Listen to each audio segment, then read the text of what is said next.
started. Blog Talk Radio. Good evening, America. And David Broadhurst, it's always a pleasure to be on your program. And America, we have an exciting program tonight. I salute you, America. All you patriots out there, all you Christians out there, all you people out there that are looking forward to a good show, we've got one for you tonight. What we're going to do is we're going to simulcast with Dr. Joe tonight. We're going to talk about the subject fever pitch, and we're going back to 2009. And then after that, we're going to have Gene Hertler do a little talk on the difference between a democracy and a republic. Then we're going to have Governor Henning give us a little talk on the Republic for the United States of America.org website and maybe some books.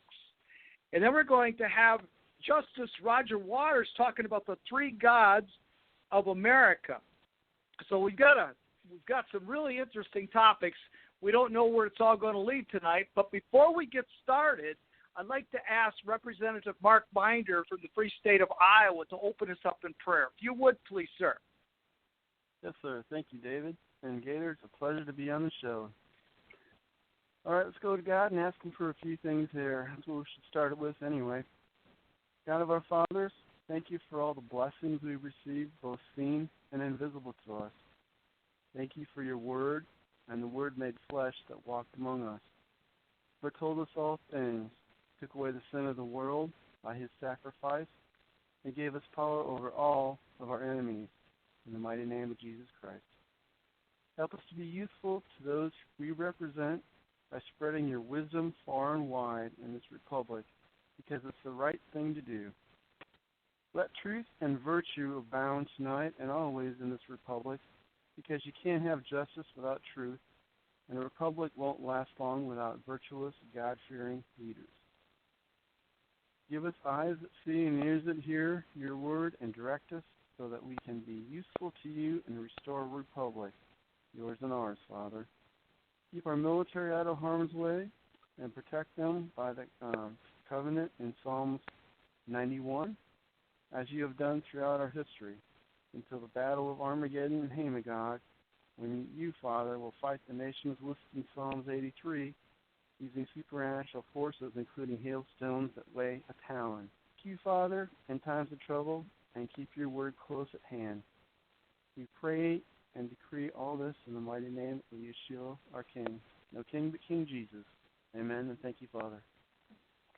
Thank you, Representative Mark Binder. What a wonderful prayer.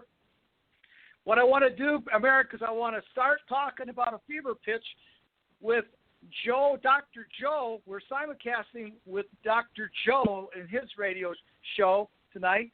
And the reason I'm bringing up this word fever pitch is because this is what I would like to see happen in America on this program and on Dr. Joe's program.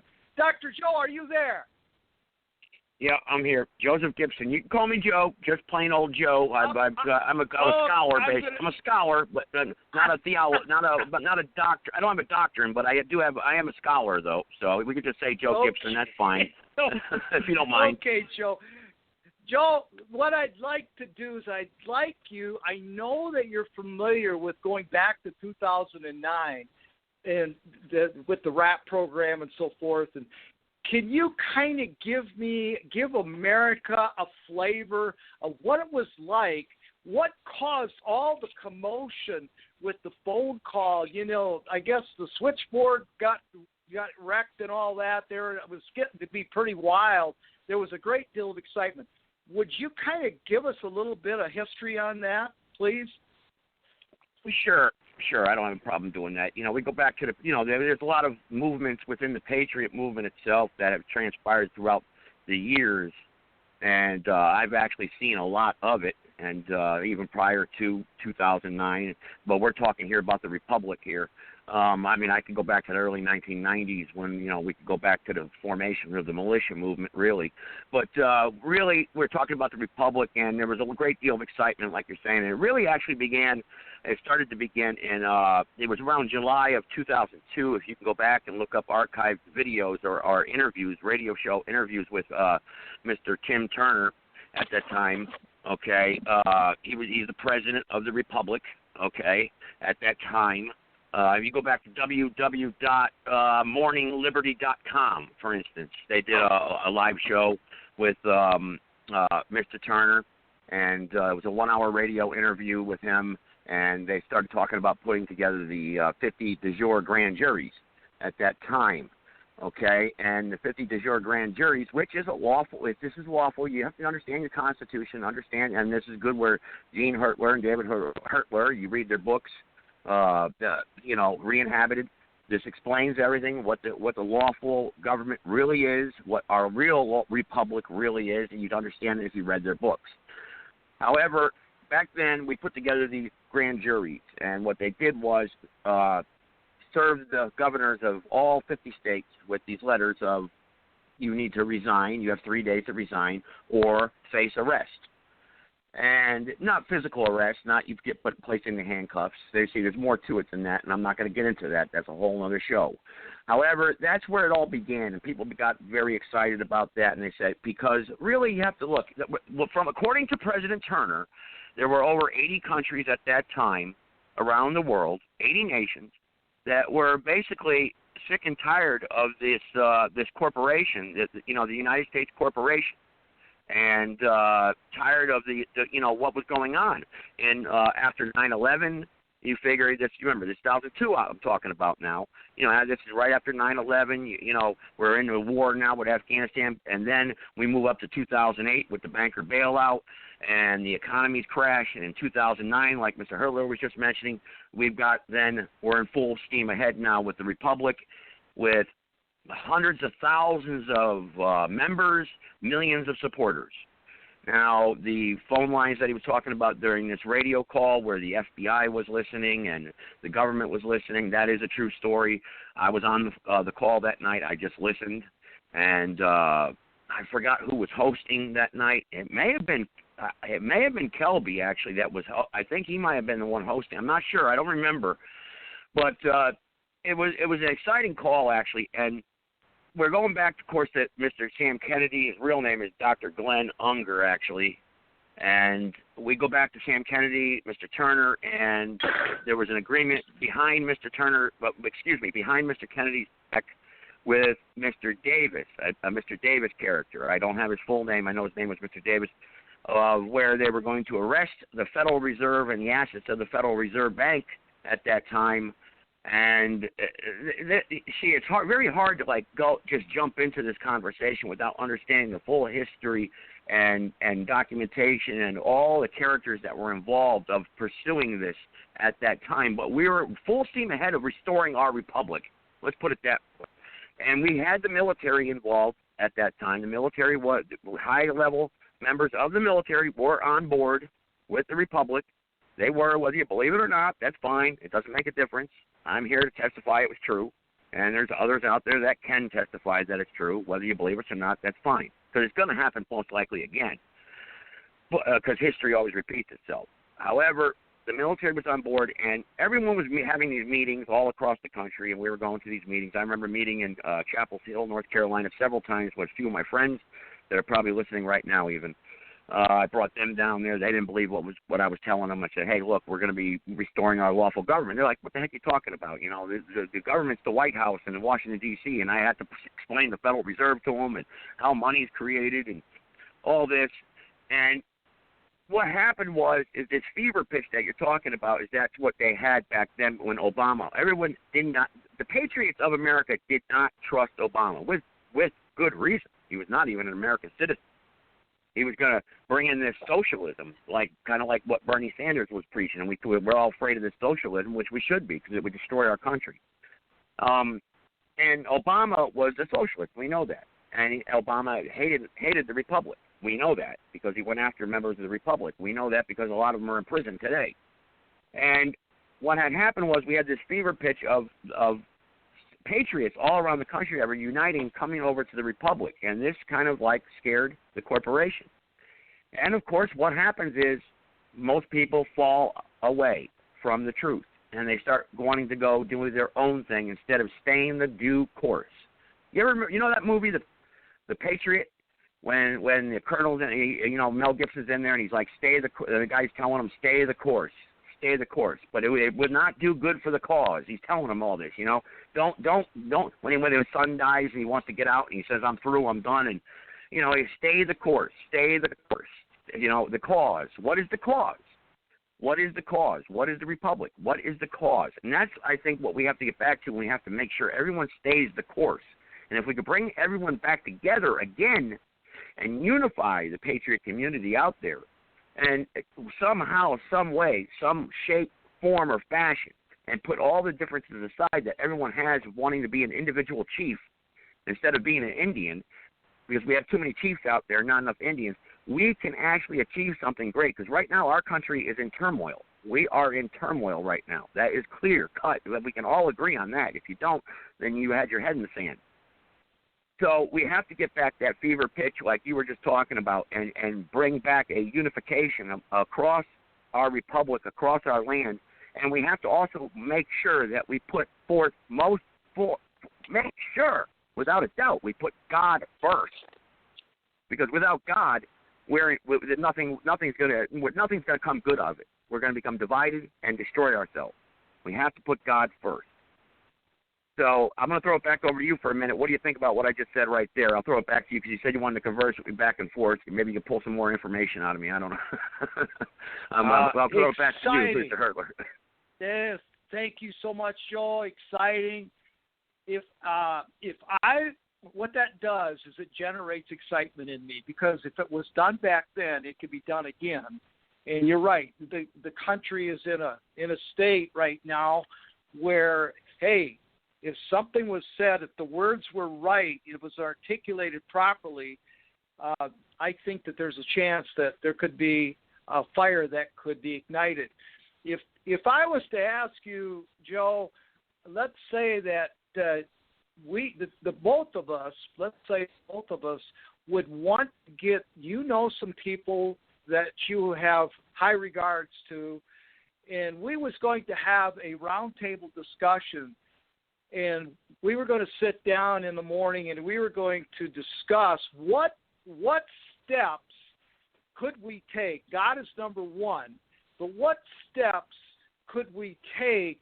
What things could we talk about? What would be, besides saying we can't leave God out of the equation because he's number one. We know that the republic was built on Christianity. We know that with Christianity that we can have godly character or virtue, and our goal is to bring America back to liberty. The Americans don't know what liberty really is. But what would be some of the things, is there one or two things that you could think of that you would like to bring to the round table that we could start talking about, and one thing would lead to another, and maybe God would intervene and show us how we could create a fever pitch? Can you think of anything? We have Joe? to. Yeah, well, I could think of a lot of things. We have to become meek within ourselves, and we have to also become unselfish. And we have to be willing to sacrifice. Those are the three most important things right there. We have to be meek, and we have to be willing to sacrifice and be unselfish.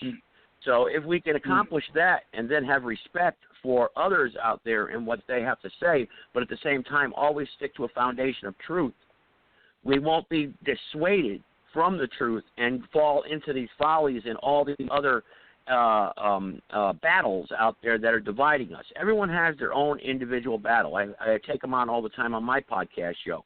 This one's fighting CPS. This one's fighting a court case. This one's fighting this part of the government. This one's fighting the Federal Reserve.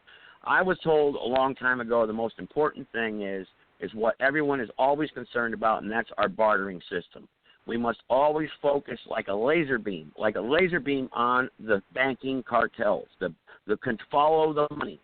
Follow the money always. So you focus like a laser beam on the Federal Reserve banking cartel, the central bankers. If you could focus on them, analyze on them, audit them maybe, expose them to, because darkness there's no place in a room of darkness for a little bit of light. I always say that, okay? And you shed some light on these central bankers, and we could restore an honest bartering system that without any corrupt backroom deals, we can then start with a solid foundation. Because if we have honest bartering system, an honest money system that we can start to build upon, then we can have honest leaders, representatives in government. And if we have honest leaders and representatives in government, the people will reflect the government, and the government will reflect the people. So we will have something full circle. And, of course, at the end of the day, like you just said, give thanks to God, have God restored in almost everything. That includes our educational system, back in the school, prayer back in school, and we go on from there. I believe that would be the solid beginning to a start to restoring our republic right there. Interesting, very interesting. You know, just in the last couple of weeks, this card, I wrote on this card a quote from Professor Gordon S. Wood. It's about public virtue. And what you started saying was about giving up your own personal interest. This guy says it this way. Each person must somehow be persuaded to submerge his personal wants into the greater good of the whole. This willingness of the individual to sacrifice his private interests for the good of the community, such patriotism or love of country, the 18th century mind termed public virtue. Popularity-based government, which would be a republic, cannot be supported without virtue. So, wow, the way you started, the way you responded to me, you have to get rid of selfishness. It has to be about how can I give to the cause. You have to get your hands out of your pockets. How can I make a difference? I look at this here quote by George Washington. When the Hebrew congregation, after George Washington became president, they wrote a letter to him because he was going throughout all 13 states as a new president, the first president, the father of our country, and he got this letter from the Hebrew congregation from Newport, Rhode Island. They couldn't wait to see him, couldn't wait. So he wrote a letter back to him, and there's 2 paragraphs. Get the words of these 2 paragraphs. He says it this way.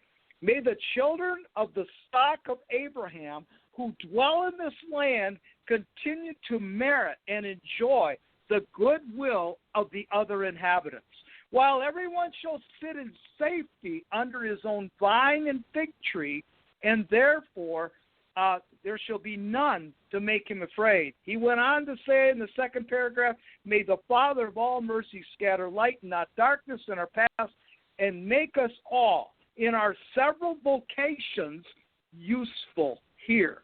And in his own due time, and way, everlastingly happy. You could tell. Now, I got that from David Barton, and in those 2 paragraphs, 10 Bible scriptures. Just to tell you, America, that's the way they communicated. That's the way they corresponded. They were so filled with God's word. That's didactic. They were so filled with God's word that this is the way they communicated. Well, Joe, we could go on and on and on. And I loved what you said, your response. And I think that in time, in the very near future, I think that we should continue to expound on this and entertain the thought of what else we could bring to the table. How do you feel about that, Joe? I agree 100%, but since we all do agree most wholeheartedly in the Patriot community that that's what we do need, we need to talk about what we can do to make it happen. What can we do to make it happen? We could talk about and analyze the problems all day long, say this is our problem, this is our problem, what do we need? Okay, great idea. Well, let's talk about making it happen. What can we do starting tomorrow morning to make it happen? Perfect. Joe, I want to thank you. I'm going to move to my next guest. I thank you from the bottom of my heart, and we're going to go on with the program. Thank you so much, Joe. I'll mute my mic. Go ahead, Jeff. Great. Oh, okay. Thank you, Joe. I'm going to go now to Jean Hertler, and she is going to give us a little bit on what the difference is between a democracy and a republic. Jean Hertler, you have the floor. Thank you, David. Hello, America. Our nation is currently in a state of ignorance. Ignorance meaning having a lack of knowledge. Particularly, that lack of knowledge pertains to our truthful American history as well as with regard to civics. which is the study of the rights and duties of citizens pertaining to their government and the affairs and how it is run. Of great concern is that the American people have grown accustomed to hearing that we are a democracy. That was never the intent of our founding fathers. The form of government entrusted to us by our founders was a republic, not a democracy. An example of this is demonstrated in the story where, having concluded their work on the Constitution, Benjamin Franklin walked outside and seated himself on a public bench. A woman approached him and inquired, "Well, Dr. Franklin, what have you done for us?" Franklin quickly responded, "My dear lady, we have given to you a republic, if you can keep it." Founders had an opportunity to establish a democracy in America and chose not to. In fact, the founders made clear that we were not and were never to become a democracy. There are tens, if not hundreds, of quotes by our founding fathers that clearly express their intent. Dr. Benjamin Rush, a signer of the Declaration of Independence, said, "Democracy is the devil's own government." He said, "A simple democracy is one of the greatest evils." James Madison, known as the chief architect of the Constitution, was also the fourth president of the United States. He said, "Democracies have ever been spectacles of turbulence and contention, have ever been found incompatible with personal security or the rights of property, and have, in general, been as short in their lives as they have been violent in their deaths." Founding Father John Adams, a signer of the Declaration of Independence and second President of the United States, said, "Remember, democracy never lasts long. It soon wastes, exhausts, and murders itself. There never was a democracy yet that did not commit suicide." Fisher Ames, a congressman from Massachusetts in the first session of the Congress when the Bill of Rights were formulated, and who also authored the language for the First Amendment, said, "A democracy is a volcano which conceals the fiery materials of its own destruction. These will produce an eruption and carry desolation in their way." He said, "The known propensity of a democracy is to licentiousness, which the ambitious call and ignorant believe to be liberty." Quincy Adams, son of founding Father John Adams and the sixth President of the United States, said, "The experience of all former ages had shown that of all human governments, democracy was the most unstable, fluctuating, and short-lived." Noah Webster, known as the schoolmaster of the nation and author of the first American speller and the first dictionary, said, "In democracy, there are commonly tumults and disorders. Therefore, a pure democracy is generally a very bad government. It is often the most tyrannical government on earth." Many Americans today seem to be unable to define the difference between a republic and a democracy. But there is a difference, a big difference. That difference rests in the source of authority. A pure democracy operates by direct majority vote of the people. When an issue is to be decided, the entire population votes on it.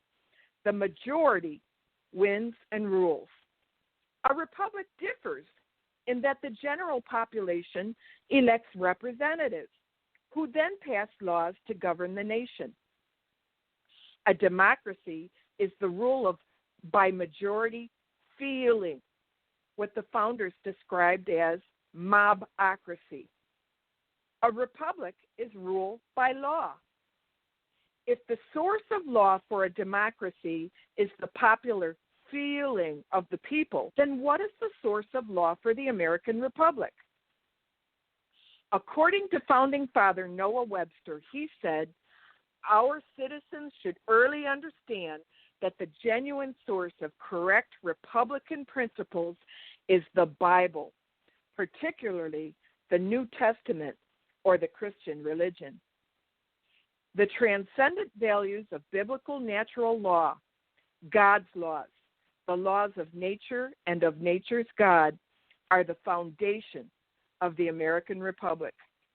Consider the stability this provides.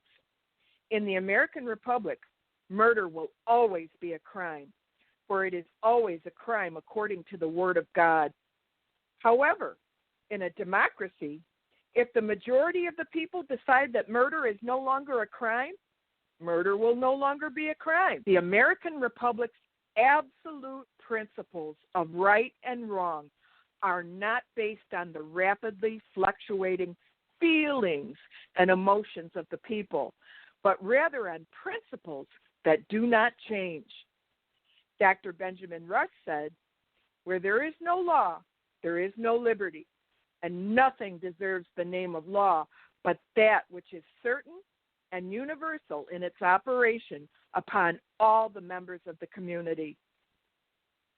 In the American Republic, the principles which do not change and which are certain and universal in their operation upon all the members of the community are the principles of biblical natural law. In fact, so firmly were these principles instilled in the American Republic that early law books taught that government was free to set its own policy only if had not ruled in an area. For example, Blackstone's Commentaries on the Law. The writings our founding fathers referenced and relied on more than any other writings explained. To instance, in the case of murder, this is expressly forbidden by the divine. If any law should allow or enjoin us to commit it, we are bound to transgress that human law. But with regard to matters that are not commanded or forbidden by those superior laws, such, for instance, as exporting of wool into foreign countries, here the legislature has scope and opportunity to interpose. The founders echoed that theme. James Wilson, a signer of the Constitution and a U.S. Supreme Court justice, said, "All laws, however, may be arranged two different classes. One, divine, two, human. But it should always be remembered that this law, natural or revealed, made for men or for nations, flows from the same divine source. It is the law of God. Human law must rest its authority ultimately upon the authority of that law which is divine."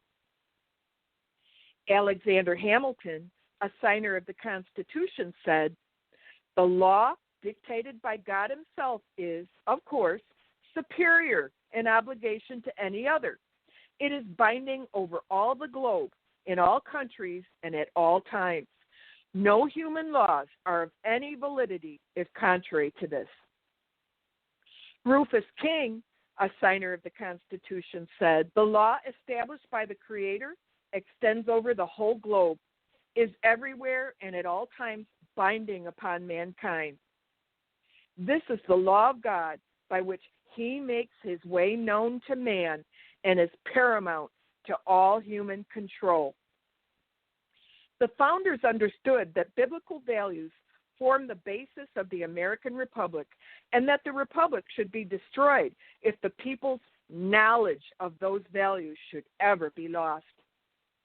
A republic is the highest form of government devised by man, but it also requires the greatest amount of human care and maintenance. If neglected, it can deteriorate into a variety of lesser forms, including a democracy, a government conducted by popular feeling, anarchy, a system in which each person determines his own rules and standards, oligarchy, run by a small council or a group of elite individuals, or dictatorship, a government run by a single individual. As John Adams explained, democracy will soon degenerate into an anarchy. Such an anarchy that every man will do what is right in his own eyes, and no man's life or property or reputation or liberty will be secure. And every one of these will soon mold itself into a system of subordination of all the moral virtues and intellectual abilities, all the powers of wealth, beauty, wit, and science, to the wanton pleasures, the capricious will, the execrable cruelty of one or a very few. Understanding the foundation of the American Republic, the government our founding fathers created, is a vital key toward restoring it while replacing the democracies in Washington, D.C. We must also gain knowledge through education of our truthful history and civics so that we can maintain and protect it. A final point I'd like to express. Hear me now. In 2013, my husband David and I represented ourselves in a business matter before a Wisconsin state court. The judge threatened David with jail twice for citing a couple of the Bill of Rights, which are the first 10 amendments to the Constitution, which guarantee protection of people's basic human rights, God-given, unalienable rights. The judge told me that our Constitution was ancient and no good any longer. I asked him what Constitution he went by, and with a smirk he said, the one with the Wisconsin Supreme Court. Well acquainted with our original state constitution from 1848, through research and connecting the dots by comparison to the modern state constitution, I discovered that the Uniform Commercial Code, UCC, had been adopted into the Constitution as statutes and also done in the other state constitutions around the 1960s. You see, the states have been made sub-corporations to the corporate democracy that has been masquerading as the American Republic since 1871. The UCC is a different law form than the Republic. The reality is that to make it act like the American Republic, we must restore the Republic.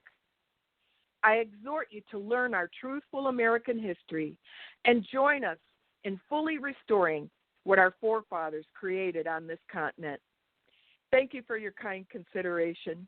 I yield the floor. Wow, Gene Hurtler, fantastic.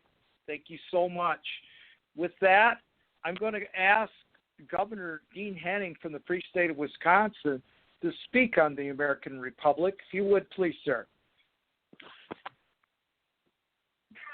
Thank you, Gene, for all those great words for the American people to stimulate and absorb and try to understand what was really truly happening to them, also to their grandparents and their parents. And if America, you can go to Republic4, the United States of America.org. You can do your research there. One tab you go to, it says, where do I begin? And it says, pledge allegiance to the flag of the United States of America and to the republic for which it stands, one nation under God, indivisible, with liberty and justice for all. You know, most of us have taken that pledge. So you are one of the people. You are a part of the family of the American Republic that our founding fathers left for us to protect and always hold in dear to our hearts and cherish for the American people. And that's part of the plan that these Luciferian or the globalists, there's so many names for them, that want to take all of our rights away, our Second Amendment. But there you can go and educate yourself. You can take a look at interim records. You want some excitement. There's a Declaration of Sovereign Intent that was written by the Patriots back in 2010, and that gives a great understanding. If you read that document, you would want to jump up and down and immediately move into your republic, the American Republic, in a force majeure, if you will. Also, there's other tabs there that you can help educate yourself. You can go to Executive Summary. You can read that. There's a resource library there. There's videos. You can listen to President Geiger talk about the Republic. Many documents there that you can educate yourself, your children. What a great time to sit down and educate your children. Give them true history that in America here today. But donate to your republic. Everything here, we're all volunteers. None of us have been paid for as long as we've been doing this. And I hear Joe, and I take my hat off to you, sir, for standing as long as you have. The Republic for United States of America.org is where you can find all those documents and where you can donate and affirm your support. Join our email list. Volunteer your skills. Contact somebody in your state. And, of course, we always go back to the books. The Holy Bible was what our founding fathers used to write the Declaration of Sovereign Intent,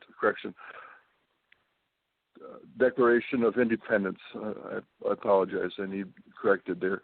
But also they used the Holy Bible to write the Constitution of the United States of America. That is the operating document for our American Republic. That is something we all should understand and be able to use that as we go through life. But there's Dave and Jean Hertler. There are people on this call today that Volume 1 was written by Jean and Dave Hertler, Re-Inhabited, Republic for the United States of America. Volume 1 is America's Truthful History. Pick that up. Teach your children real history, true history. You have this chance now. I think it's a great opportunity to educate your children as we move forward during this time.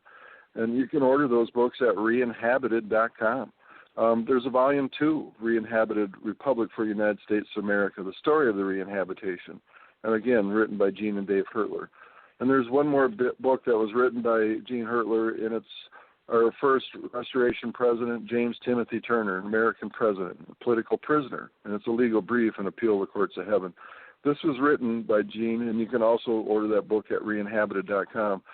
But our brother, I guess James Timothy Turner, is still incarcerated. He's been there for many years. It's time that we pray and get on our knees and ask our Father God to release James Timothy Turner back to his family. He's done nothing to harm anybody, no injury. He's just trying to teach the truth to the American people. And it's time to educate yourself, take control of this great American Republic that our forefathers left for us to protect and enjoy. We are holding your seats, America, and the title to the America's Republic. You just need to want it back. Take ownership of your part and spread the word. And I thank Jesus and thank you, America, and it's time. Don't let these times discourage you and be in fear. Stand up. It's your America. It's your republic. I yield. God bless America. Great job, Governor Henning from the free state of Wisconsin. Thank you so much. With that, I would like to turn the floor over to Justice Roger Waters, the free state of Indiana, who's going to talk about the three gods of America. The floor is yours, sir. Well, thank you, David. Thank you, Joe. It's a pleasure to be on. I joined the ranks of the many who got involved in this republic way back in the last week of July of 2010. Just a few months after the letters were all sent to the governors. So I'm very, very familiar with what happened from that time on. And the question is, why did they even want to start something as massive as what this is now? Down through history, there have always been problems. There's always been tyrants. And for the most part, the people had to deal with it and live under it and suffer because of it. There are a few exceptions. Our nation is one of those exceptions. With the Declaration of Independence, we told the King of England where to go and how to get there. And we told him we weren't going to follow his rule, and he no longer had anything in ruleship to do with us, the colonies. We weren't actual states yet when the Revolutionary War began. We were when it finished. That Declaration of Independence gave us the freedom. It was a document that was presented to the world. The same thing happened with this republic. or DSI, was presented to the world in 3 different formats, 3 different areas: the United Nations, the Joint Chiefs of Staff, and The Hague. So the World Court knows who we are. The United Nations knows who we are. And I can tell you the military knows exactly who we are.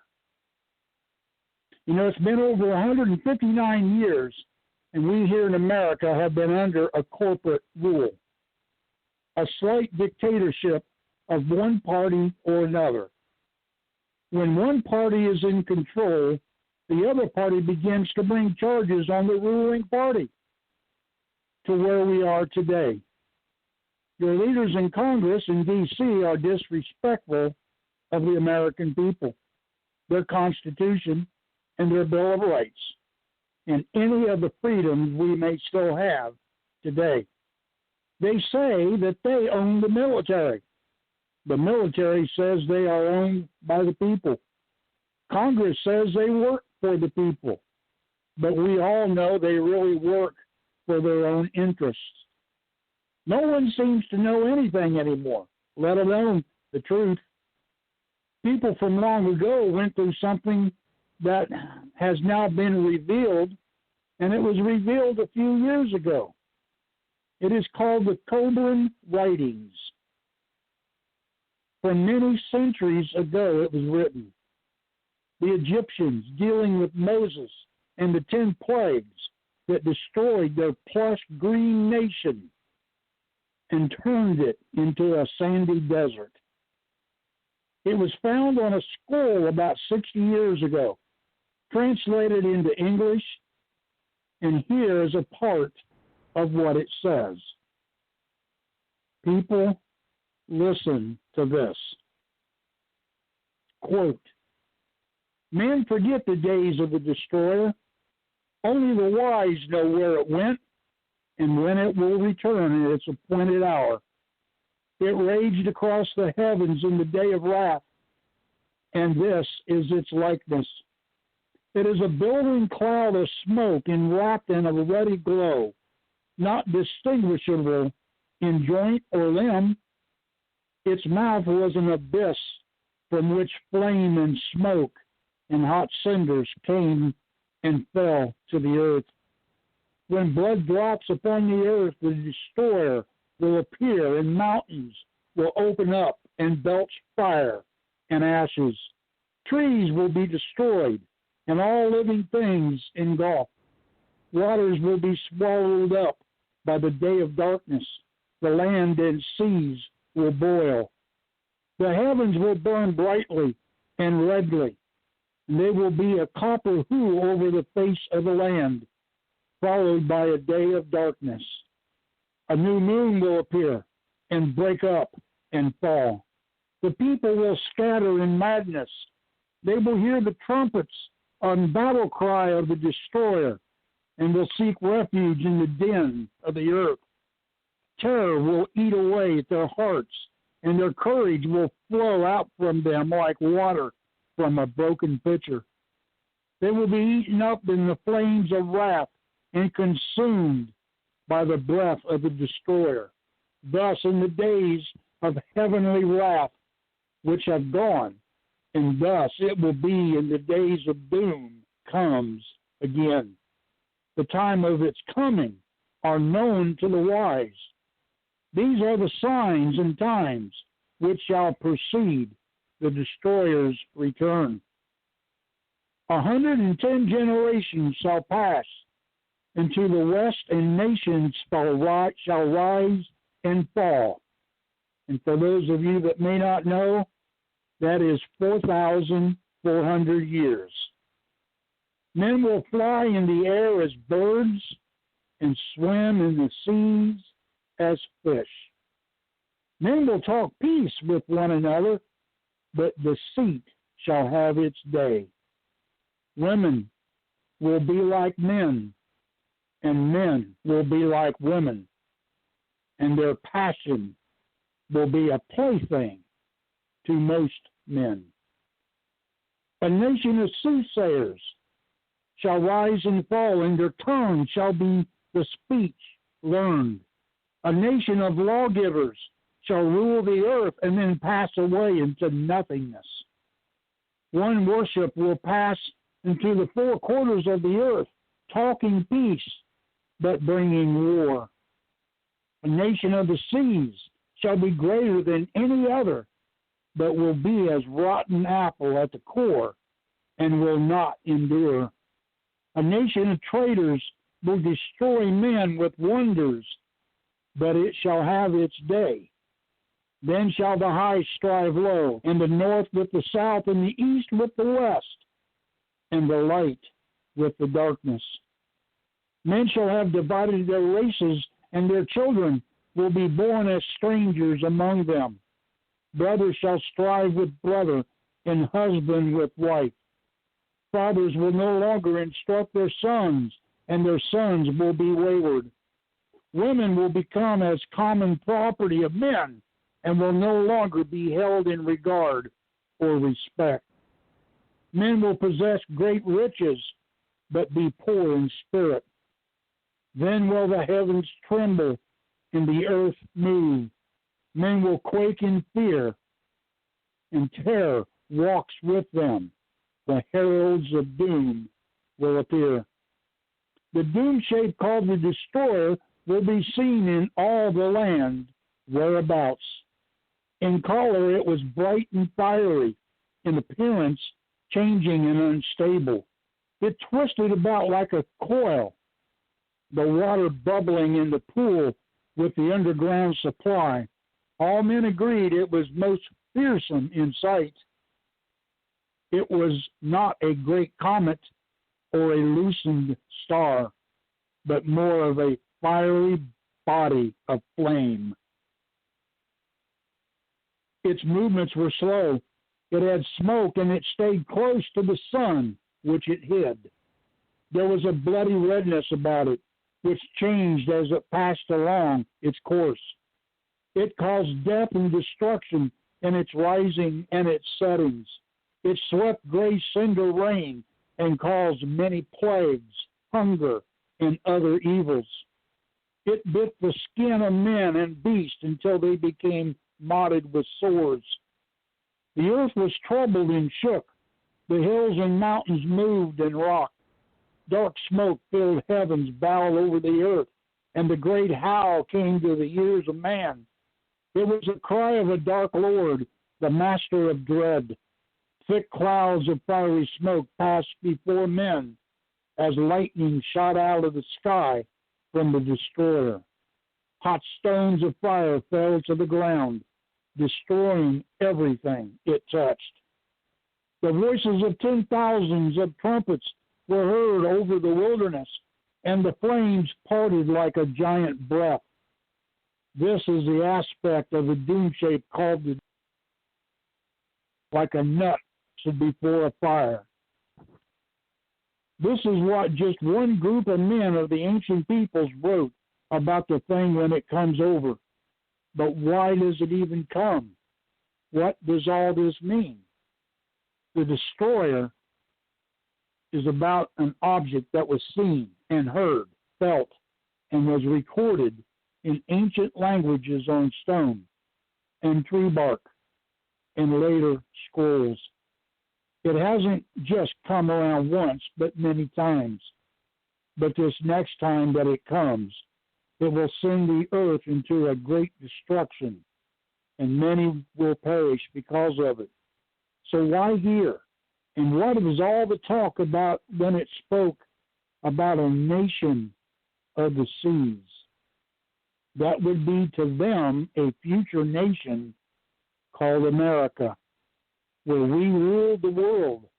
English was the language learned by over 120 nations, and we have transformed the world into a gay-loving environment. It is where men look like women and women look like men, and the passion of sex is an everyday plaything allowed by society.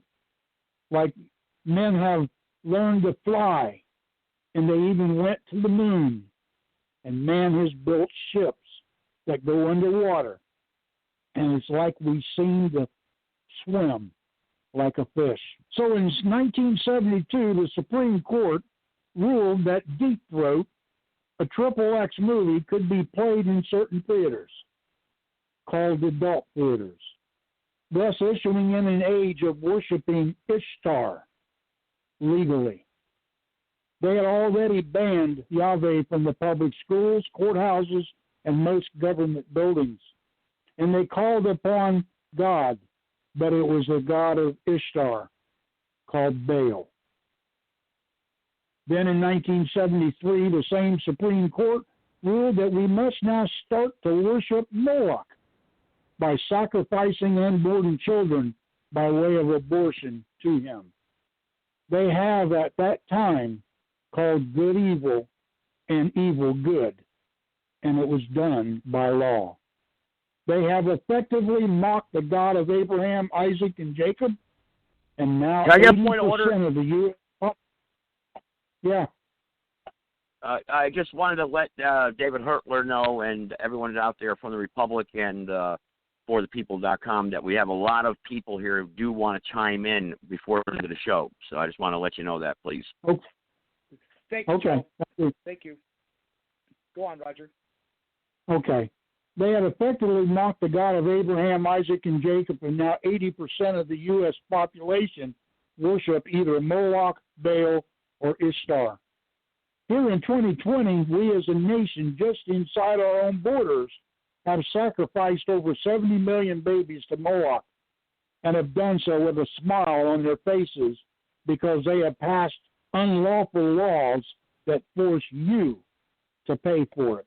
No matter what you may think or say, they just don't care.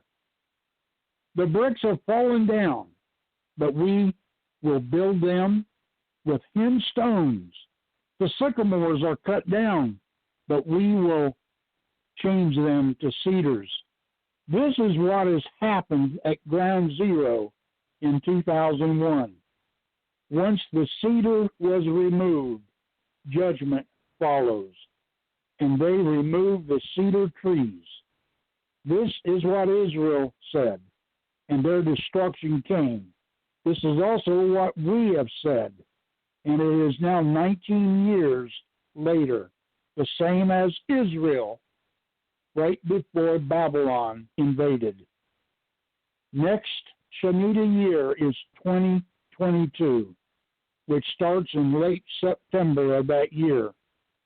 Next week, you're going to hear someone who is in the know about the science of all that I talked about tonight.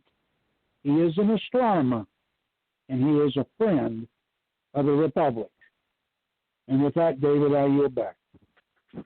Great job, Justice Waters. Thank you so much. Joe, the floor is yours. Go ahead, sir. Okay, I've got some individuals here from the Patriot movement that are on the queue here. I believe this is them, so I'm going to give them the floor if it is them. I haven't verified or screened any callers, so please, 302, I'm going to give you the floor. Go ahead. Welcome, you guys. Hey, how you doing, man? Sorry, I just had called in. I seen you send me a message. You were online. I just had stepped out here for a second to smoke a cigarette before I leave for work this evening. How's everybody doing this evening? Doing great. We're doing good. We're talking, Barry. We're talking about how can we get the fever pitch back in the Patriot movement. We analyzed the younger years of the Patriot movement back years ago. Even I touched upon the early 1990s and then the 2000s, and we talked a lot about the Patriot movement out there, the militia movement, the Republic, people out there fighting for our liberty out there. How can we get back excitement in the Patriot movement where we can all come together and fight for something exciting again? I think that's what we really are trying to touch upon, and put forth a foundation of righteousness that we can stand upon. Can you expound on that for me, please? Well, I think that really, honestly, the government's doing a great job for you. Everything that they're doing right now is shoving the people in your direction. Now, from what I gather of the sheeple that are just waking up, because I'm in Delaware, get flooded by people. Oh, hey, do you know this is going on? Yeah, I've been around for a while, man. You know, they're just waking up. They're just getting it. So as they're getting it and as the pieces are falling into place, they're seeing just how ugly it really is, with the farmers in the West being choked off from producing food for you. It's just too many inconsistencies because it's not making sense with the things that the government's pushing, like this National Defense Production Act. Well, if you're forcing us to produce, how are you, you know, taking away our ability to produce at the same time? You know, I mean, it's really weird stuff. So those inconsistencies are pushing the people into your direction. And quite honestly, and I know this is going to hurt. It's going to taste like ass in a lot of ears, but the leadership that we've seen over the last 10 to 15 years, I really don't want to see have any success anyway. I'd like to see some new people get in here, some take chargers, some, hey, man, it might take somebody getting firebombed to get this thing back together, man. Some people that don't mind breaking a few eggs in order to make an omelet. This country wasn't formed. What everybody fails to realize is freedom isn't free. We let that roll off our tongues. We say that so lucidly. We just spit it out of our face like it's, you know, nothing. But it's the damn truth. Freedom isn't free. And if you want to be free, you're going to have to bleed. And that means you're going to have to make somebody else bleed too. And that's just the damn short of it, man. And, you know, as the gentleman was talking, you know, I'm a Christian, diehard God man. But you can only let people push you but so far. As the gentleman pointed out, you know, this nation spawned up from the sea. This is the last uncharted land on Earth. This was it. There's no place to fall back to. They won't let you in Antarctica, so you can't go there. You know what I mean? This is pretty much it. So we're out of running room, gentlemen. We're at a place where we're either going to have to give it up and walk into their concentration camps willingly with these vaccines and these bracelets they're thinking of. They got people that are trying to figure out ways to herd you all in the boxes right now electronically. They're working on that right now. These people ain't going to allow it, man. And when you push people into degradation, when you push them into the places where they're being forced to go right now, some of them are hungry right now. They didn't have 2 weeks' worth of grocery money in their bank accounts when this thing started. Just get ready to jump, man. You know, you can't push people but so far. You're going to get the ugly realities. And that's what they really want. They want the ugly realities so that they can use that to send in the things that they've already designed to work against you. The only thing is, you've got to not be the sheeple that they've calculated you to be through your last 10 years of social media. You've got to actually grow a set and learn how to fight for yourselves. Not talk about it, not, you know, push it for somebody else to do. This movement needs leadership who are willing to do. Get in there and operate. We don't need somebody to tell us how to do it. Show us how to do it. Get in there and put your hands on it. You know what I mean? So you're saying basically, okay, we're out here saying, yeah, we could do this, we could do that, like we're doing tonight, like we talked about earlier in the show. David Hertler, I'm sure you can expound on this also. We talked about, hey, we can do this. This sounds great. We know the problems out there. Where's the leadership out there in the militia community, in the Republic community, in the Patriot community, all these groups out there that want to be president of a group for to hang up posters and draw cartoon characters and have websites to collect money. But where is the leadership out there that's really walking the walk and talking the talk? All they're doing is mimicking these money changers. All they're doing is that they're crafting their 501c. Amen. They're doing the same damn thing that the people that are keeping you in a box are doing. Man, throw them all to the wolves, all in the same batch. Tie them all together and roast them together. Because, listen, if they're chasing money, you know, somebody said something to me earlier. they asked me, they said, well, how do you think the police would act if the people took away their support? I said, what do you mean? They said, well, if people scrape those stupid stickers off their cars and just all out decided to say, hey, we don't support the police.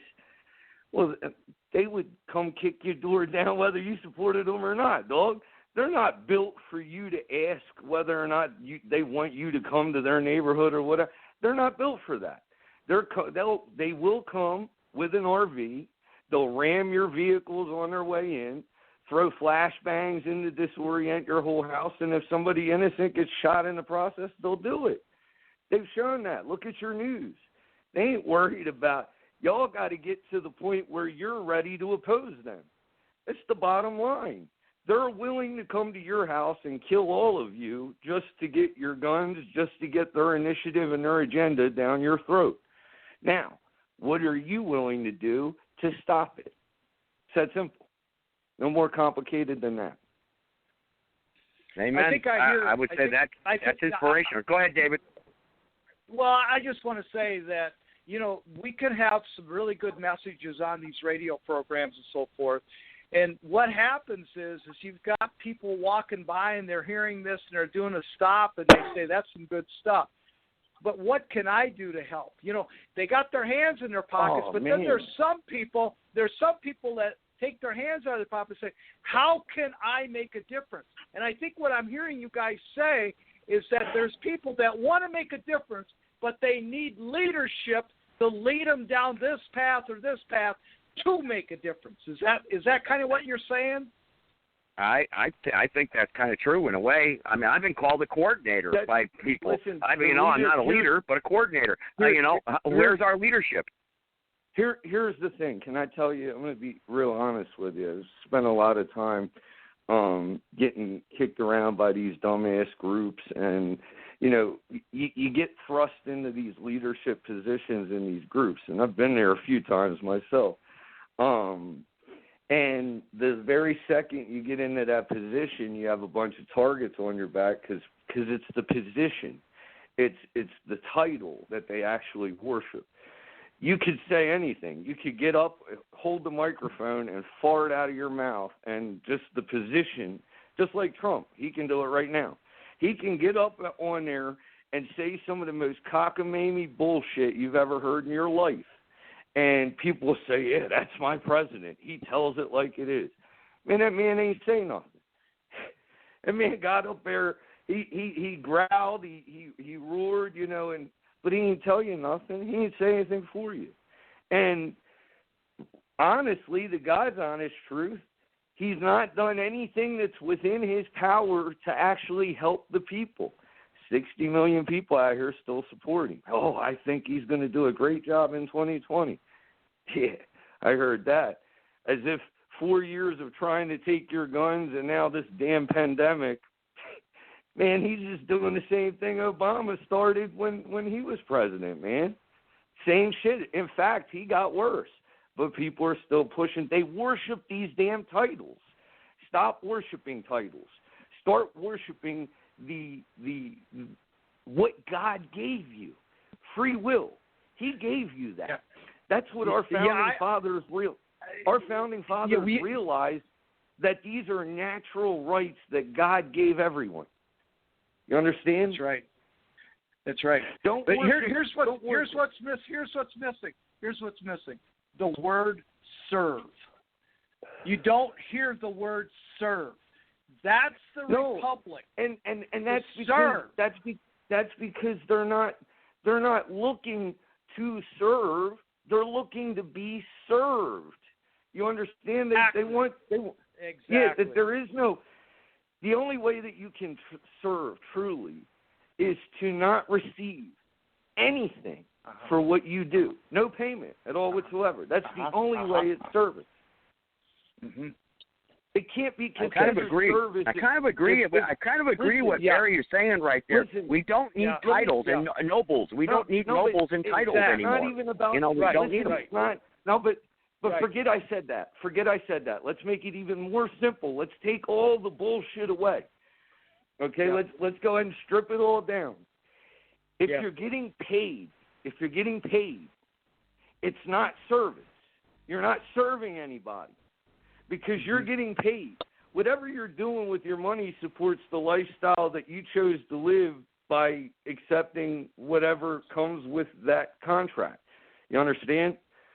So if you're making $65,000 a year as a police officer with full benefits, you're not serving anybody but your family with your paycheck and the people that you spend your money on. You're not serving the community. You come out here and you push an agenda that's unconstitutional upon your people, and you want me to respect you because you're a police officer? I mean, you're part of the Gestapo. You flipped, and you're not even smart enough to realize a 2-year college degree for most of them, and they're not even intelligent enough to realize that they are the very menace that men that come before us fought to keep this country from falling back into the hands of. They're not even smart enough for that. Right. I think you're right there. So let's put it this way: the guy that I would truly step up and support is the guy that goes and keeps people safe and don't ask you for nothing. I ain't asking you for nothing, not a dime. Matter of fact, I'll work a full-time job, keep my family in order, and somehow try to manage saving the world in my spare time. I got you. I don't even need anything for that. The guys that don't need you to pay for their benefits for the rest of their lives because they're doing things that they're unwilling to do. For real. I've got another gentleman, David or Barry. I've got one more gentleman, if we got time, that's fired up here, that wants to come on here. Do we have time? Can I please point something out really before? Sure. Go ahead, Barry. I gotta get ready. I gotta get ready to go to work. I had said this at some point in the recent past, I don't remember, but I want to point and draw to everybody's attention that Wyatt Earp is one of the most notoriety police officers / peace officers of all time. The law enforcement community pays homage to Wyatt Earp. He did his thing back in the day, Wild Wild West. He was a horse rustler before he became a lawman. He would have been hung by his neck until he was dead in Oklahoma, had his father, who was a judge, not got him out of jail. Some of the people who have gone on to do miraculous things in your society were people that you probably wouldn't rub shoulders with. And God didn't pick perfect people either. I want you guys to keep – that's a reoccurring theme all throughout your history. Some very unlikely people served you along the way, and they turned out to be some really great people. Sometimes a situation calls for a specific animal. There can't be any predetermination as to how a person might act. These things that consume a person that makes them do dirty, dark things, evil things, like aborting a fetus. Somebody like me would not even be able to contemplate going in for something like that. I wouldn't even be able to drive myself to work to do something like that. For no matter how much money, you could tell me, Barry, you're going to make $500,000 a year. I wouldn't go. Unnecessary removal of life is absolutely repulsive, even to an animal like me. So, I really don't. These titles and these facades of service, throw all that stuff away. The only people that serve you are people that are willing to go out and give everything they have and everything they are and ask from you nothing. They don't even need you to feed them. Hey, I got all that in my pack. You just stay here and get it figured out for when this thing is over, because we don't need to go through this again. You know what I mean? And that's kind of how heaven is. I want to point that out. That's kind of how heaven is. The angels that fell, that thought they could do it better, this is a proving ground. You get to earn your way back if you prove that you can be loyal to the Father, even when dangled with all this freedom to do as you want to do and do how you please. If you choose to do what's right, you'll make it back, It's a well, we got to believe in it. We got to believe in the. Well, we do have to, also believe in what what was sacrificed. We have to believe in the Father's Son. He walked this earth, and look what happened to him. Yeah. Barry, I've got another caller here. I mean, I've got one more if I have time. Yeah. I don't know if I got time with the other networks that are on the podcast here with me. Joe, no more than 5 minutes, okay? We're running out of time here, big time. I got you. Okay, all right. You got 419, 2 minutes. You got 2 minutes here. We're running out of time. All right. Hey, this is the common man, Joe. Thanks for letting me on. And you know, it's going to take people like me and my brother BG to get this goddamn boogaloo together. And my brother, thank you for all that you've said, because, you know, it's that old street saying, you know, don't talk about it. Motherfucker, be about it. All right. We got to be careful with the language here on this podcast, though. We got to be careful because we all remember there's others that believe a little bit, you know, different than what we have to expound upon all belief here, and that's how we got to restore our republic. We can't say it's my way or the highway. You know what I mean? We kind of got to respect all our beliefs and system, and that's where we're running into odds with each other about, and we're splintering off in groups, and that's what we're trying to avoid. You know what I mean? We need to avoid that. We need to kind of come together and work together, you know? Me and Barry are on opposite ends of the spectrum. But as of we are today, too. And you and me, Joe, we're on opposite ends of this spectrum. But as of today, yesterday, last month, last year, you're my brother, period. End of discussion. Let's get our republic back. That's all I got. Amen. Go for it. Amen. Perfect. Amen. Joe, it's been an absolute honor to have you on this show tonight and your guest. Thank you so much, and I can't wait to get back with you again. It's been a lot of fun. Oh yeah. Thank you. And Joe. just so everyone knows, my show is carrying on after they disconnect. I'm carrying on for about 45 minutes. So go ahead, David. Go wrap it up on your end. Go ahead. I know you're running out of time. Okay. All right. Good night, Joe. Thank you so much. With that, David Broadhurst, let's mount up on our horses and let's go off into the sunset. Go ahead, David. This session is no longer being recorded. You guys, you did fantastic. I'm sorry. All right. Thank you, David. David, I'm back. I'm live right now. Okay, David just dropped. All right, guys, I'm back on here live here. Understanding the times in which you live today. 657-383-0616. Press number 1. You want to get on here. We were just simulcast broadcasting with 4 different networks across the country. forthepeople.com and Republic 101 Radio and Republic.org. We were there, and my show, of course, Understanding the Times in which you live today. So we are live right now. Press number 1. You want to get on here and Understanding the Times in which you live today. Look, we're trying to unite the people, bring the people together, and bring the Patriot community together. For goodness sake, what's wrong with that? Can't we do it? Can't we put our differences aside and work together? Go ahead, Mark. Floor is yours. Go ahead. I'm sorry you got interrupted. Floor is yours. Go ahead. That's all right, Joe. I'd like to put a little word out there right now for all of the stupid innate callers out there. And I know you have tracking devices on your situation. So I just want to let all those stupid callers that's out there, Joe's going to give me your number, and you might get a visit. I've been to jail before for less shit and a whole lot of shit and a whole lot of shit I don't want to discuss. So go ahead and screw this up. We're not going to waste our time with them, Mark. We'll let the corporation take care of them. Mark, we're not going to waste our time. We'll let the corporation screw them over. You know what? I got some good advice. I get frustrated. I got good advice there from even my brother Barry there. Don't even waste your time with these people. They're not worth it. They're not going to show up at your doorstep, brother. They're not going to do that. You know that. You know, so there's no point. Patriots will show up on your doorstep. I appreciate the support. Let someone interrupt your show tonight, Joe, and I'll be there to see him. Go ahead, take off. I know you will. I know you will. We got a bunch of them in the chat room. Trust me, they're all tangled up in the chat room. Barry, you want to expound a little bit? I know I've got some other callers here. Barry, you still there with me, or do you got time left, or no? Yeah. Or you got to run? Yeah, I got a minute or two. Yeah.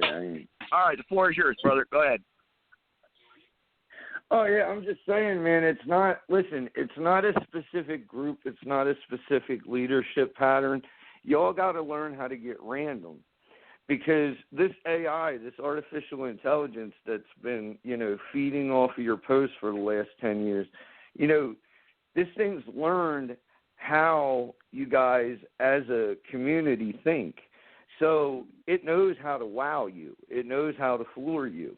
Y'all have got to train yourselves in your own minds to go a different way and actually do some different things than what you've said you would do over the last 10 years.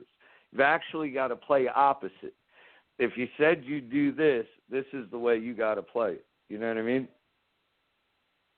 Yeah. I agree. I agree 100%. You know, brother, you got people threatening you in the chat room. They're threatening me, like Mark was saying. That's why he made that statement. And you know what? Those are people that are trying to digress from what we're trying to do that is good out there. Listen, that's not going to happen, brother. This out there. Let me put this out here, just for anybody threatening me. I know that your brother and all that gay shit and all that faggot shit. Listen. Oh, yeah. I'm a very serious, hard man. I wear 2 knives everywhere I go, and I'm likely to be strapped down to my fucking drawers. If you want to come see me, I will send you directly to where the fuck you belong. And in a hurry. We won't wait, and there ain't going to be any big write-up. As far as I'm concerned, you died of fucking COVID-19. They found you on the motherfucking corner. Wasted. Bleep the fuck out. You understand? I have no tolerance for horse shit. If you come see me, people everywhere in my community know that I'm a very, very serious fucking man. Very serious. There's one way. He's threatening you're going to lose your job now, brother. He's threatening you're going to lose your job now. They're laughing at you in the chat room. They can do whatever they want. They don't know, do they? They don't know. I work for a very good Christian friend of mine. The more you call and tell him that I'm this, that, and the third, the more he fucking loves me for who I am. Because he's always loved me. He's known that I'm an animal. He's known that I'm everything that I am. Matter of fact, he knows me in the flesh. So, you know, and I talk to him about every day of my life. So go ahead and call him. Threaten my job. Yeah, listen, they will, brother.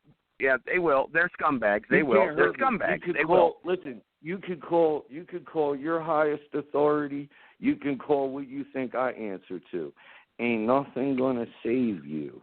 The wrath is upon you. You've let it go too far. You've let yourself wander out there, and now you get ready to get checked. It ain't even me who's going to do it, but I promise you, if you come to I know me they don't even know shit, it. if you going, they don't even know if it. you come to me about some shit, you're gonna find out who the fuck I am, just like a lot of other people, man. And anybody who's listen, y'all can look up my criminal record. You know what it is, man. Go see who the fuck you're dealing with. You know what I mean? I encourage that before you come up here and get done up. You know what I mean? I do. Don't come up here thinking that you're going to be, chasing somebody. No, they'll hide into the behind house. a keyboard, Barry. They hide behind a keyboard like they're right now saying that's more why, threats, more threats, they're saying. Recklessly. That's why whatever. I run my face recklessly and wear a tricorn hat everywhere I go. You could pick me out of a crowd of 100 million people. I wear a tricorn hat. You can pick me out of anywhere you go. Everybody knows me as that guy that wears that hat. So you can even look for, hey, where's that guy that lives that hat? They'll point. There's one way into the neighborhood, one way out. One way in, one way out. You come Well, in. have the show expunged. Station. Have the show expunged, Greens Orbit. Everyone in the chat room, have the show expunged. You haven't done it yet. You haven't done anything yet. You know? Have it expunged from what? Barry, ball bag, you knock that motherfucker down and I'll eat his ass. There won't be no goddamn. I heard that shit. Well, we know who they are. We know who they are, Mark. We know who they are. Yeah. The point of it is, they're not. We're gonna, let them trip over their own mistakes. We don't need to feed into their crap because they're not gonna do nothing. Okay, we're not gonna feed into their crap. I'm more concerned with the mating habits of the African dung beetle. For real. I know a little bit about that. We're here to restore the republic. We're not here to harass blog talk radio show hosts, harass the people he has on the show. I'm ready to get my fucking family back, Barry and Joe Gibson. I'm ready to get my family back and embrace them motherfuckers. That's what I want to do. Hey, listen, but I dig that, but probably, listen, when this fighting starts, you'll never know the end of fighting, Mark. I hate to say it, but, it's a beautiful thought, and I appreciate that you think that way, man. I really do. And that is an appreciative way. You're absolutely right. You're absolutely right, Barry. That is a great way to think. We want the family back. We want people to stand with us. The problem is they're so ignorant. They're so ignorant, filled with distrust.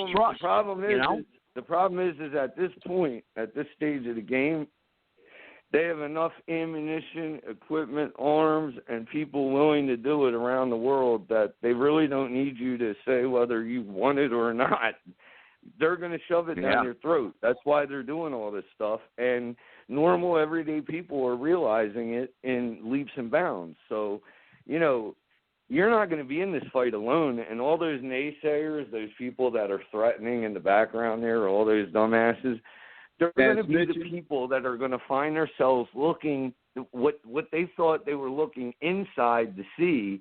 They're going to be the guys that are boxed up, carted away, because they're going to be the only one into the bullshit. People like us, we're going to avoid it. You know what I mean? Yeah. Well, I don't feed into their nonsense. I'm not going to. I know I'm in the right wherever I'm at because I'm not going to feed into committee. My war is not with an individual. My war is with the system itself out there suppressing the rights that you think you have. That's the problem. And they don't get that. They hate that. They don't want, I don't understand this little bubble that they live in that they think is so safe. We're here to save you. We're here to serve you. Didn't you just listen to what these callers just had to say? We're here to serve you. Sacrifice for you.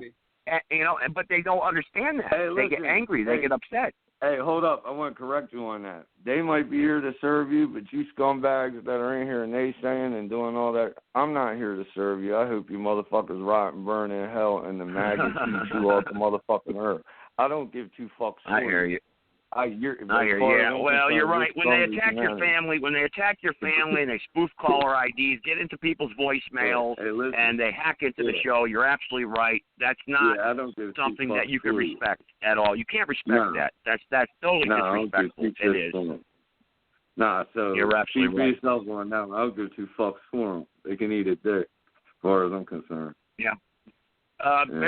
Mark, you're still out there. I do got a bunch of other callers here. I'm going to take only one with the time remaining that's a caller. I'll try one that's been waiting a long time. Maybe it's somebody of substance. I don't know.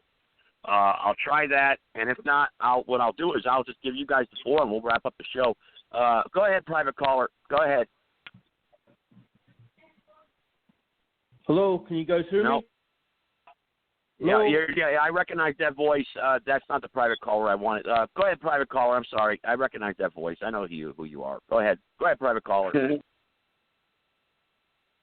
is Noah. Stop raping me. All right. Yeah, that's what you get. Okay, you waited for the entire show to do something like that. Now, in our republic, how do we, what do we do with people like that? Those are the people right there that just. It's just this dilemma I come into every day. Don't even put them pound in the them stock, you pull their pants down and let the neighborhood go at it. Right, yes. Thank you. Yeah. I hear you. Yeah, and the thing is that we don't want to take away and from what this show established here tonight, which was a great movement of people that I know the preaching was a little bit long for some people and whatnot, but people are passionate about what they believe, passionate about our country, our republic. Speaking on that, Joe, I'd like to step on that just a little bit about the preaching. Now, this country was founded on the principles of God. People have been in the church getting bit by poisonous snakes and whatnot, drinking poisons in church. No one was ever arrested. No preacher was ever given time for having someone bit by a poisonous snake. And most of those damn people survived.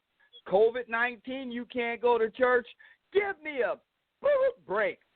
Well, Mark, actually, Mark, I do want to say, actually, a lot of Catholic priests out there and a lot of preachers actually have been arrested and have suffered from their wrongdoing. So they have been arrested now.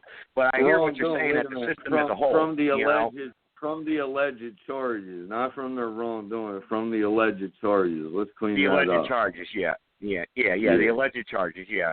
But at the same time, look, you're right, Mark. The country was founded upon a God, and we have to be a moral people. And if this shows that we're a moral people by the chat room that I'm looking at right now, then we're in serious freaking trouble.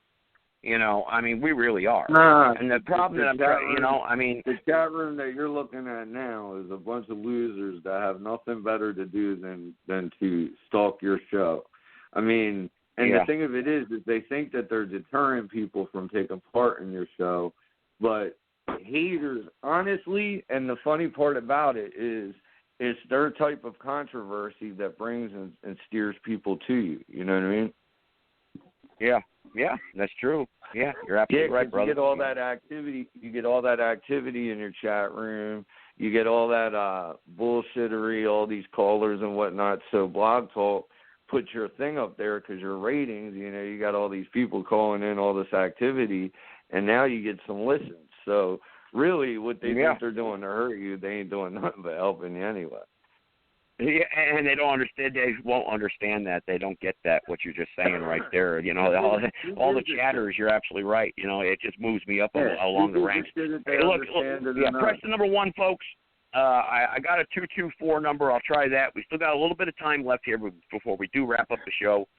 224. Go ahead. Gardens across America, Joe, and I hope that everybody out there join with me. The common man. Gardens across America. We ain't going to starve. Gardens, farms, the whole 9 yards, and I work for fucking free because it's about service. And I'm here, and I'm here to serve the American people. And they can reverse it. And they can reverse it all they want, Mark, and say that people are threatening them and what then off on they want. But 224, do you got something you want to add, or do I got to hang up on you?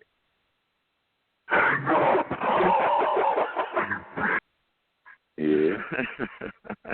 That's interesting, But I get the people in the chat room, though, they're saying, we're real good Christians, we're really good people with the militia, and you're out there threatening to hurt people. And they use that, it's kind of like you're in the schoolyard, I know you are, but who am I type of deal. Sticks and stones, names will never hurt me, crap like that. That's old. Get some new material. Exactly. Yeah, I never say nothing that I can't back up, Joe. Just give me the goddamn link where the fuck they're at. Just give me a link where the fuck they're at. They won't do it no more. Well, they're in the chat. Really, you got to go to blogtalkradio.com/Joseph Gibson and click on the show, and you'll be in the chat room. I don't know how they do their usernames and everything. But, don't even worry about them. 757, I think I recognize the number. Go ahead, 757. There you go. All right, there you go. Hey, I know that song. They spoofed the caller ID. Jungle Fever. I know that song. $400 bucks. Do I get some money? Yeah. Go ahead. And there's Leroy in the chat room. 158, 220 didn't matter. I don't know what he's talking about there. What this is a guy right here that, I'm pulling down a road, right? I'm pulling down a dirt road with my 2 kids in the car.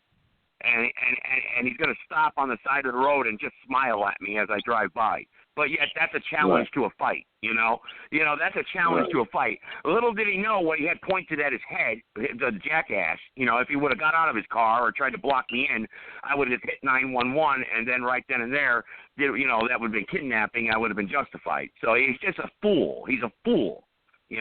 He's a complete fool. That's right. I did drive off, Leroy. You're right. I did drive off. You're absolutely right. Because any man who would put his children in any type of harm's way, or any man that puts any other man's children that are 4 years old and 10 years old in harm's way, is a complete pussy. Is a complete pussy and a criminal and a freaking predator. You are a sexual predator. You were molested as a child. You need help. Leroy Jason Gibson from Saddlebrook Road, Summerfield, North Carolina. You need help. That's what you are. You need help. You put a man's children, and you should be lucky that I drove away, because you wouldn't be here tonight on the internet, okay? Because you're lucky you didn't pull in front of me or get out of your truck that day, because I'm not stupid. I know the law in North Carolina. Can I ask a question? So you said he was molested when he was younger?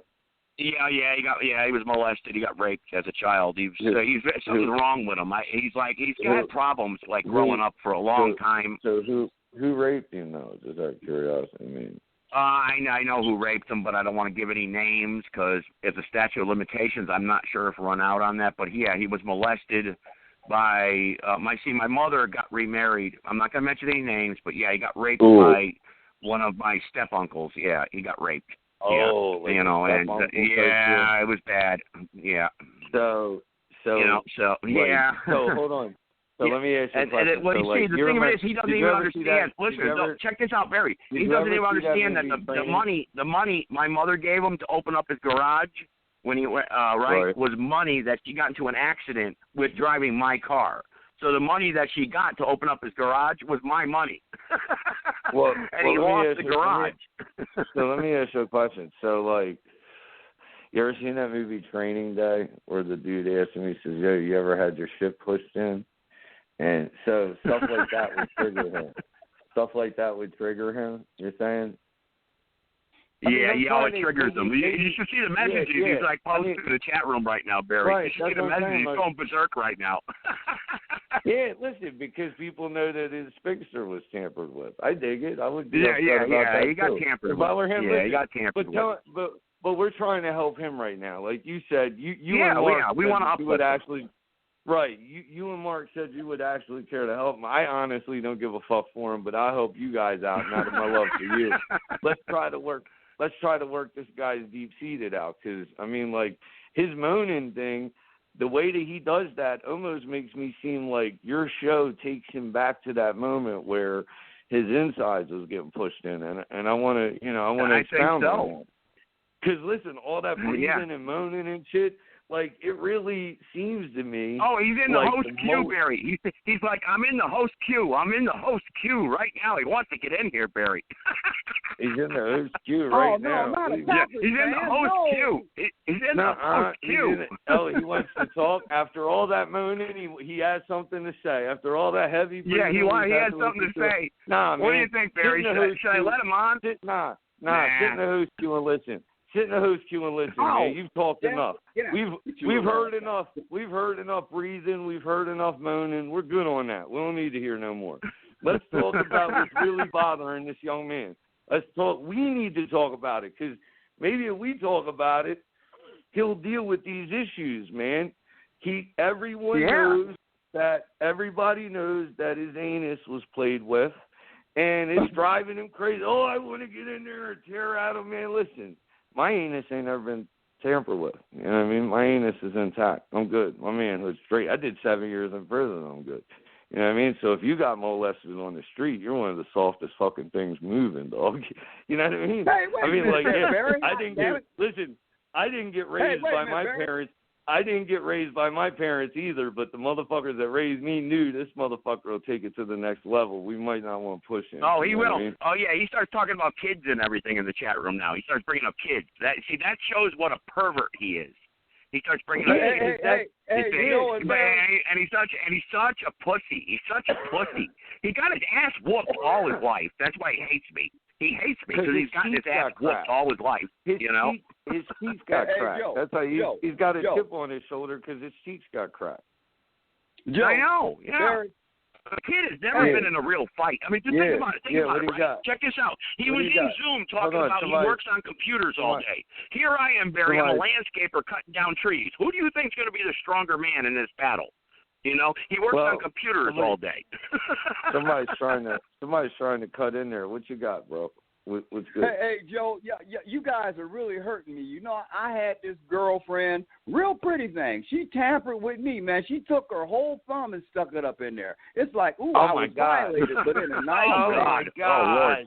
Yo, listen, so you're going back. So you're going, hey, so listen, so we got him going back. Yo, we're triggering a couple of motherfuckers. Well, listen, talk about that shit, man. This is the time for it. You said you're interested in helping. Explain how that felt. I kind of liked it, man. Do we have to discuss it? You said, I kind of like that shit. This motherfucker, yo. So are you saying maybe that's why my man's moaning when he calls into the show? He's reliving that shit. And there you go. Yep. That cat. I know.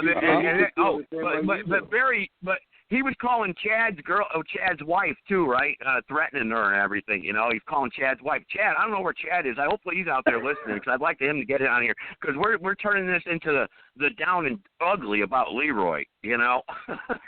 Oh shit. You know. It was the guy in the chat room that's exciting. threatening everybody. Like, don't do that shit again, but I just don't know. Pray. Hey, listen. When you pray for rain, you got to deal with the mud.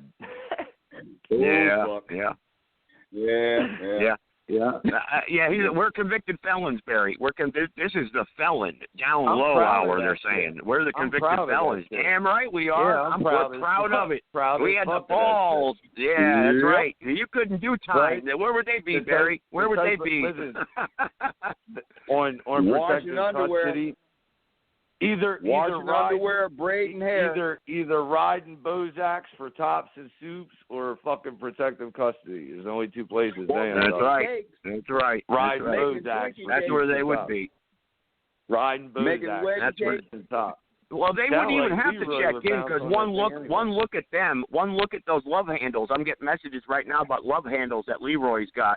They said, hey, I guess somebody knows Leroy. Yeah, he's got those love handles, and he was asking for favors. You know, so they automatically put him in administrative PC. See, I told That's you that pervert thing. I told you that pervert thing will work its way out, yo. All you got to do is let motherfuckers know you know the tail of the tape. Once you let them know you know the tail of the tape, then the truth will start working its way out. People calling, yo, I know that motherfucker, man.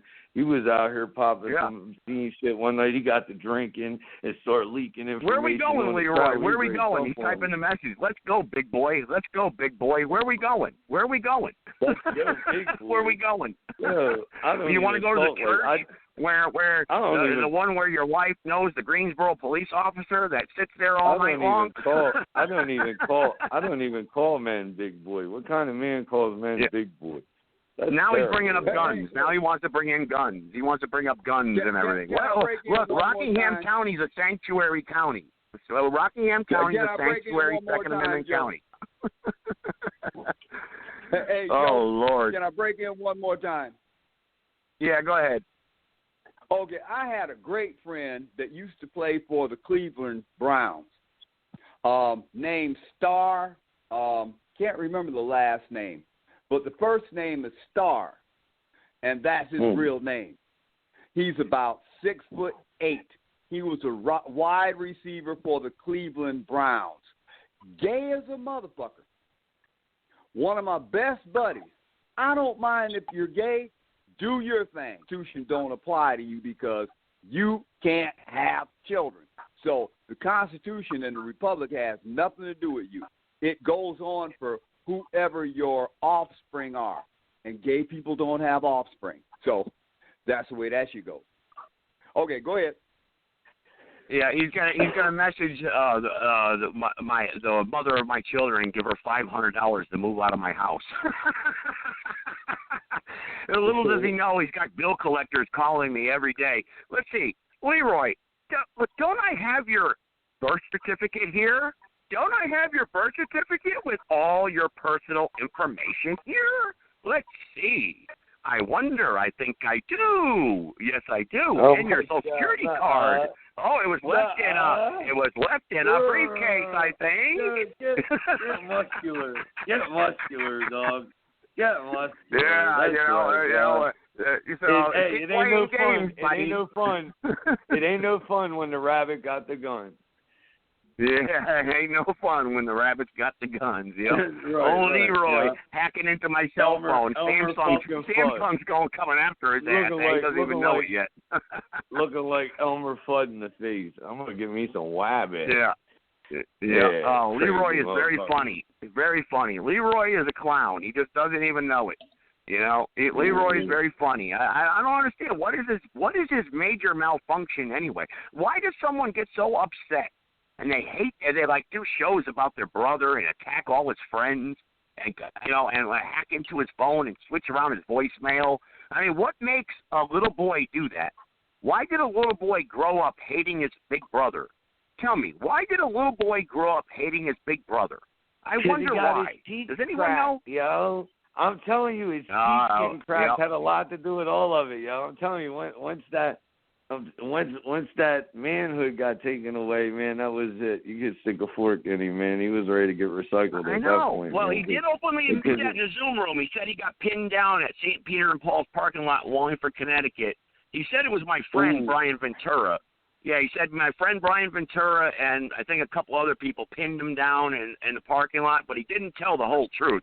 That's when they pulled his pants down and they stuck it up to him, you know. I mean, I don't support that, but, you know, I guess that's what they did. I think he thinks it's my fault. Listen, I don't know why, but, you know. That's disgusting. See, I wouldn't even hang out with you. It is disgusting. I mean, it is disgusting. That's reprehensible behavior. I wouldn't.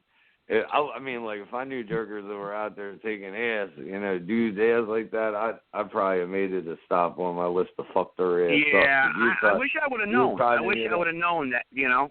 I wish I would have known that did happen to him, but he shared it so many years later, so this has, like, been building up in like, his mind. But he says it on his wrap-up show. He says, I can't stand my big brother. I can't stand him. You know, he's always been a loser. I can't stand him.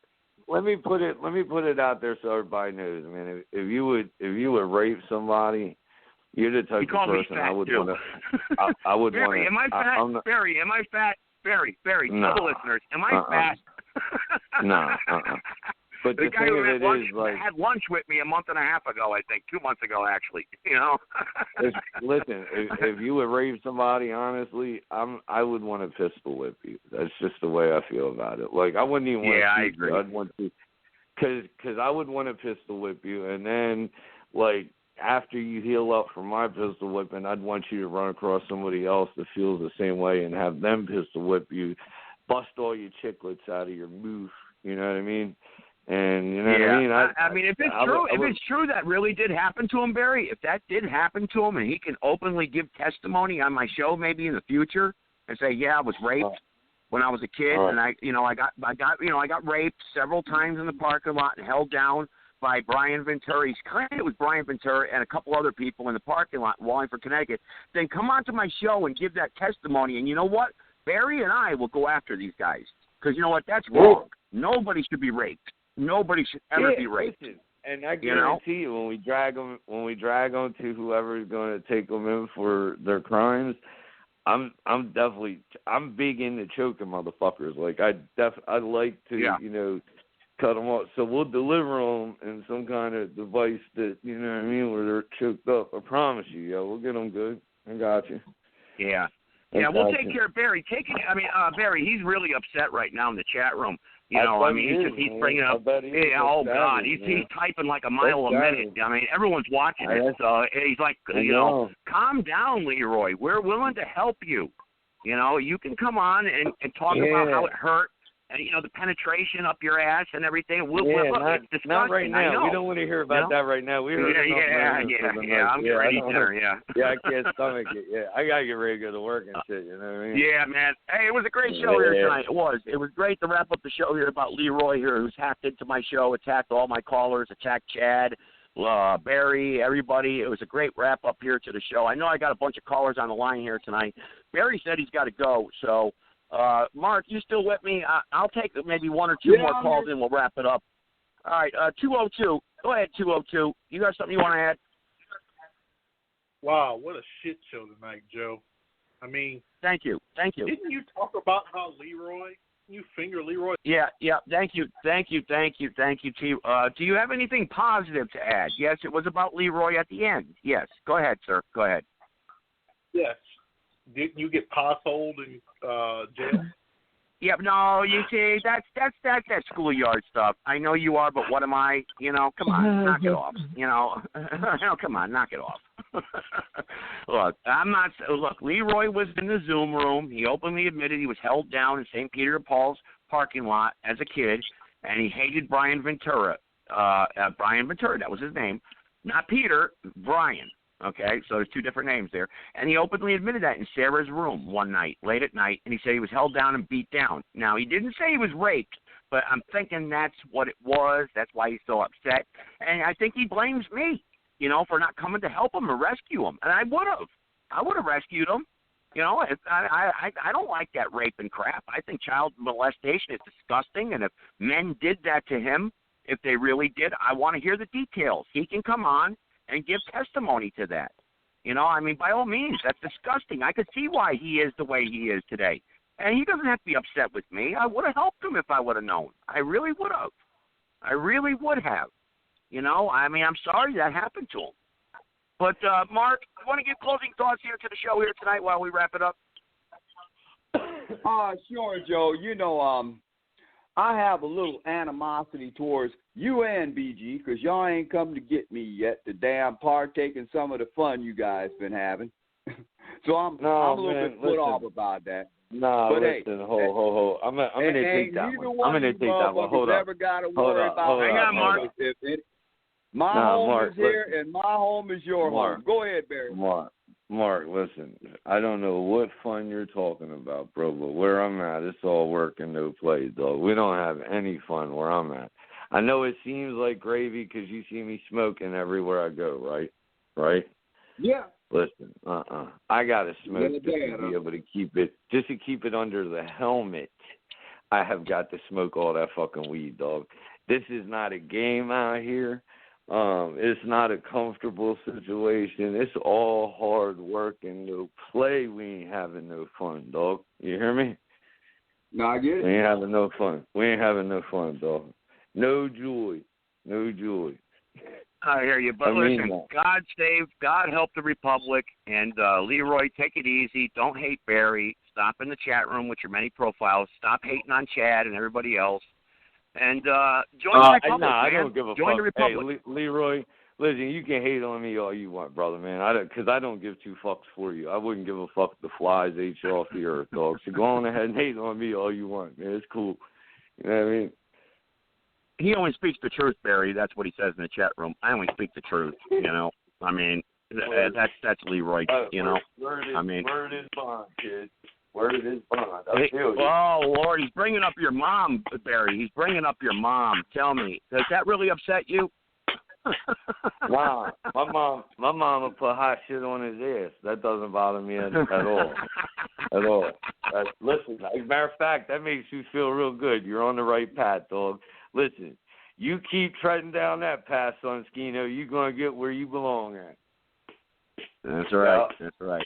He doesn't know it. He just doesn't know it. I mean, we're trying to help the guy, but he won't listen. Hey, you know, I'm trying to get that flag made up, that fuck around and find out. I'm trying to get that made up right now. I got to get that picture put into a V-peg. Do you know anybody that can do that? I don't know. Ask Leroy. Leroy, do you know anybody that can do that? Help the man out. No, you know? I don't. You know? I don't. I honestly don't, to be honest with you. But I'll tell you what, though, you're absolutely right. We need to we'll put a permanent stamp on it.